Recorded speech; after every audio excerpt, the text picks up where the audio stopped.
Another world. Since last couple of days I was totally unrest. Music, television, nothing seemed entertaining. Finally, I decided to go for a spiritual trip. As I made my mind, Sulpanishwar Temple Guest House popped in as the first option. At the bank of Narmada River, on the lap of green hill and forest around, a serene place to find peace within. So I booked my flight tickets for Vadodara immediately and packed my bag. Next noon, I started. At around 9 pm, I reached Vadodara airport. It's just 2.5 hours driving to reach the temple from the airport. I have visited this temple twice with my parents. I called my travel agent, but he didn't pick my call. Shall I stay in a hotel and travel next day? Or I take a taxi and start for the temple? I was confused a bit. While a driver approached me voluntarily. His appearance convinced me, and I decided to go ahead right then. After having tea and butter toast in a roadside stall, our journey began. As we left the city behind, it was all dark forest both sides of the road. Car was running in high speed. Driver played some Gujarati music. Although I didn't understand anything of it, but with the natural outside texture, the soothing melody seemed pleasant. We traveled almost half the way. Suddenly, the car started disturbing. First time the driver could rectify it, but very soon the car gave up. It was around 11 p.m. approx. The car stopped midway. There was absolutely dark forest both sides. No residents, no shops around. People say fox and leopard are seen to have the night walk on the street here. I scolded the driver for such a mess. Both of us were sitting inside the car for some time. Thrilling chilled breeze was passing by. Breaking the silence, the driver told, "Ma'am, around 15-20 kilometers back, I saw a petrol pump. I might get a mechanic there. Let me go and try. You please lock the car and rest inside. Please do not come out or open the door for anyone until I reach." Stating so, he disappeared in the dark street behind. I felt the time was paused as if. I was literally repenting in mind for my decision to trust an unknown driver at night time. I should have stayed back in a hotel at Vadodara and would comfortably sleep by now. I tried to entertain myself with Hindi music, then bhajans. Nothing worked out. I tried engaging myself in watching YouTube, but neither the network was working well, nor I was really enjoying all those. What a breathless moment. Night insects and other peculiar noise around. Only street light at a far distance, as all lights were also not working. I rolled up the window glass, leaving a very small space for air passage, then lied down on the back seat, listening to meditation music and praying to sleep.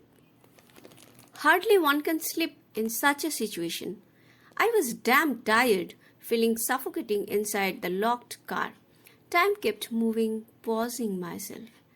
I don't remember how much time passed. After a while, I could hear a very sober and faded voice of bhajans. I sat back, rolled down the window glass. Nice fresh breeze consoled me. Yes, I'm right. A very faded voice of bhajans. Probably Shiva bhajan. I opened the door and stepped out. Standing outside for a few moments, I got refreshed. No more fear or tiredness. I was quite sure that the driver would not return before morning. I started walking down in the forest following the bhajan. My mobile torch was showing me the way. Other than long trees, there were plants, thick brushwood, and thorny bushes around. God only knows what encouraged me to walk down alone in such an adventure. Walking for some time, I could hear a river stream, Shalby Narmada. Walking a few more steps, I found a few saints, all in white costume, taking holy dip in the river. No one looked at me or talked. Actually, they were all moving silently in their own way. Some were sitting in a circle singing bhajans. I saw a temple a few steps ahead. Probably these people were staying in that temple. So I also might find a safe place to be for the rest of the night. Thinking that in mind, I stepped towards it. As I reached the staircase of the temple, I was surprised to find my father inside. He approached me with a welcome smile. He took me inside, offered me sweets and drinking water. So many questions were popping in my mind together. Why are you here? I mean, how? I missed you so much. I didn't enjoy staying home alone. Why did you leave home? Where do you stay? I blasted with questions alike one after other. My dad smiled calmly. Cooling me down, he said, I stay here in this serene temple at the Narmada bank and I'm engaged in austerities. I'm happy here. You know, here's a beautiful garden. Come, I show you.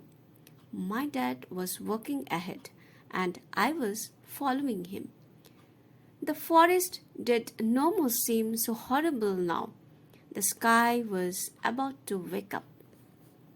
Birds were chirping around. A very faded early morning light was spreading over the forest. Behind the temple, just at the bank of the Narmada, there was a beautiful garden, full of multicolored flowers. Only a very few I could recognize there, like rose, lotus, hibiscus, and so on. They were nodding their heads in morning breeze as if welcoming me in their world. Everything was amazing. I saw a small plant with some different shaped leaves. I was about to pick one leaf when my dad stopped me and asked me not to touch anything here. They all are free here, and I'm not supposed to disturb anyone. Dad gifted me one such leaf from his pocket, and I happily kept it in my mobile cover. Then Dad said, It's going to be morning soon. Your driver must be on his way with mechanic. Come, I accompany you till your car. He continued, while we started walking back towards the road. Why do you look so upset? Why don't you start writing? See, I'm never far from you. Likewise, he kept consoling me. I sat in the car. He closed the door. Kissing me on my forehead, he said, Take care. I asked, Will you not come back, Dad? He smiled silently, nodding his head to mean no. His eyes were full of tears, and so were mine. He turned and started walking back in the forest. I was watching him without blinking my eyes, while someone knocked the glass window behind. Ma'am, I'm back with the mechanic. Are you okay? I found myself lying on the seat. I sat back immediately, looked outside towards the forest, searching for my dad. The driver asked again, Ma'am, are you okay? I nodded my head to say yes. I opened the glass window. Nice morning breeze was flowing in. The mechanic started repairing. I kept thinking, what would have happened with me in last few hours? I was totally in flashback in another world. Meanwhile, the mechanic completed his work and the car started moving. Sun was rising slowly, waking up the hill. I asked the driver, Is there any temple nearby in the forest? He said, No, ma'am, no residence here. Very soon we shall reach your guest house. I have lost my dad 3 months before in cancer. I stay alone now and I miss him very much. And that was the best reason of this sudden plan. But what I experienced, was it real or my dream? Did he come to console me? Did he want to show me how happy and peaceful life he is having? All these questions kept floating in my mind silently. I took my mobile to play some morning versions to divert my mind, and shocked to see the leaf in the mobile cover. Love you, Dad. The story is written, presented, and read by Srimati Mohuade. All characters and ambience of the story is author's imagination. If it resembles with your experience, it's just a coincidence. If you like the story, please like, share, and subscribe the channel to motivate the author to write more such stories. Thanks for watching.